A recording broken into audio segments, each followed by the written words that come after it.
adlaw nga Domingo karon mga kaigsuunan. Petsa 30 sa bulan sa Mayo tuig 2021. Ato karong gisaulog ang solemnidad sa Santissima Trinidad, the Holy Trinity Sunday.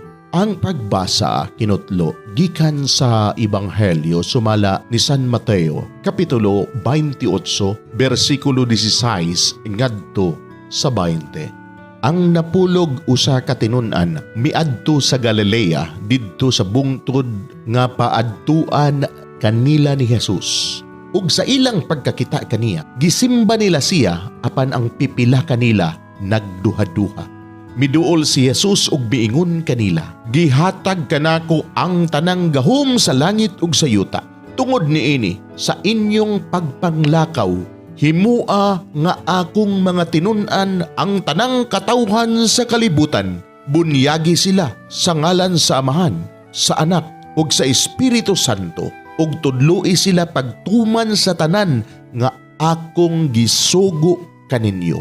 Ug hinumdumi ako mag-uban kaninyo sa kanunay hangtod sa katapusan sa kalibutan."